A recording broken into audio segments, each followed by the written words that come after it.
yards against the Dallas Cowboys, and it ain't gonna be pretty. Man, sit your dumb ass down.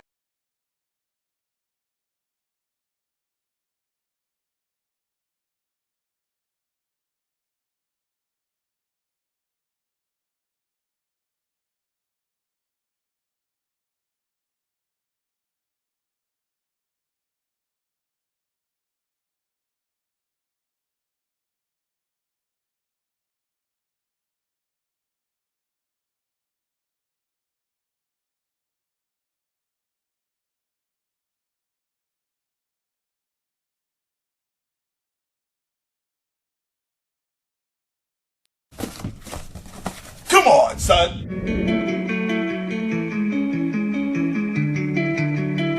Says on the beat, boy. Yeah. Cause he want a light.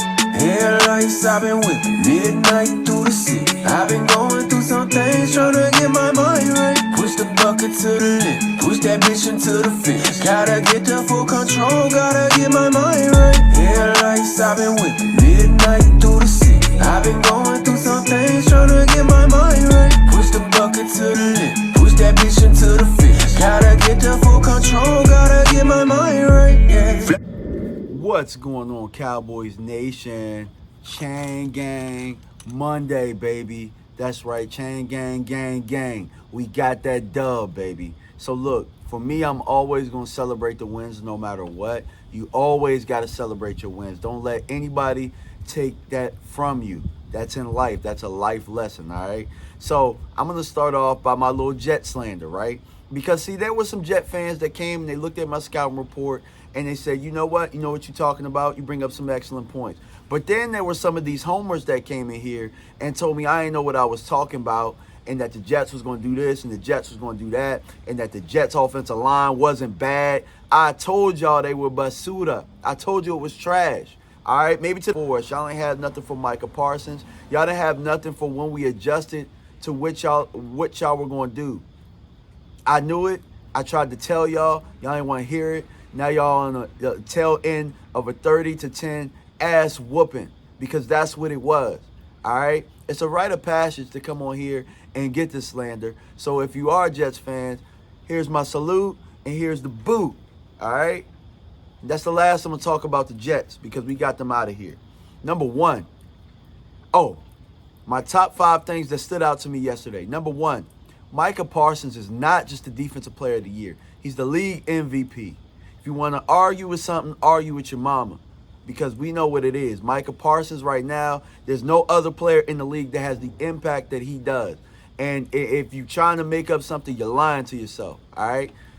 So last, I'm going to speak about that.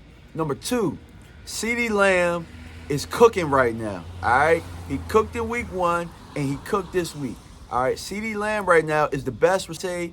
Y'all can say whatever the dude's name is from the Eagles. Y'all can say A.J. Brown. We know it ain't A.J. Brown, because A.J. Brown's over there. Him and Hurts or on the sideline or whatever the heck it is. They over there arguing, all right? You can argue with them and you can argue with your mama too, all right? CeeDee Lamb is the best in the NFC East right now, period, all right?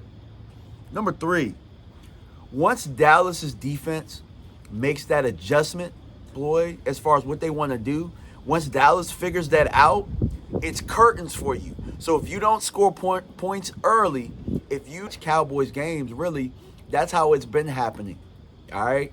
This defense is completely different. It's fast, it's reactive, it's hungry, all right? I can't tell you the last time I saw a Dallas defense this hungry to shut some doubters up, and it looks like they're playing with a purpose, all right?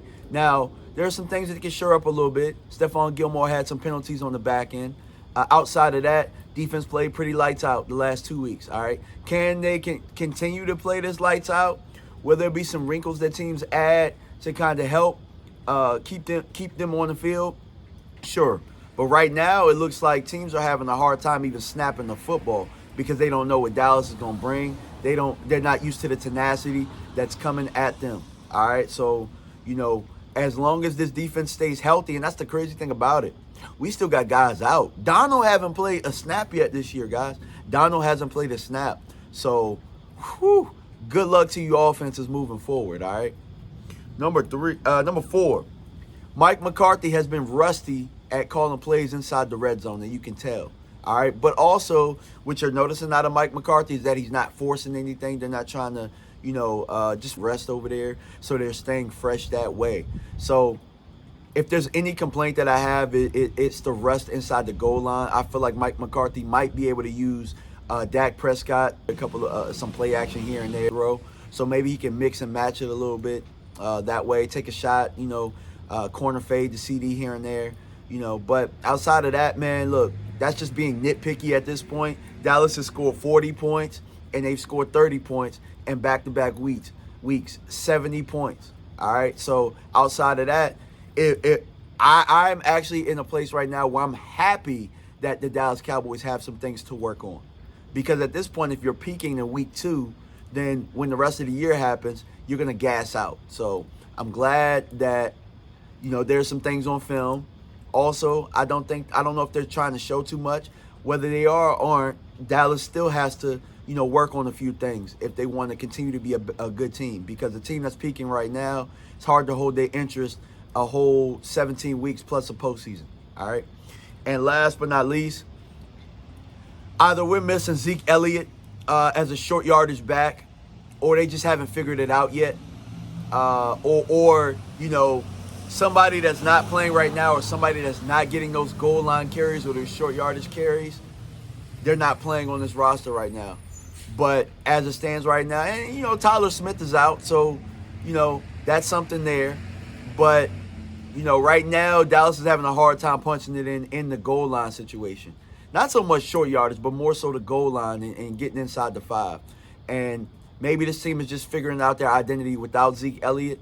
But whatever it is, we're missing something there when it comes to the red zone. And with missing that, you're going to have to be a little bit more innovative down there in the red zone. But that's all I got, guys. Appreciate y'all for tuning in, man, on this Victory Monday. Make sure y'all put y'all chains on. Y'all walk proud. Y'all walk tall.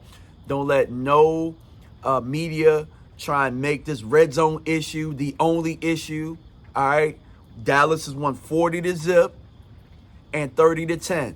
And let these pundits tell you, all of a sudden the New York Giants will probably be back, and the Buffalo Bills will probably be back. But understand this, if those teams are back, then Dallas is the best team in the league. All right? And we out. Peace.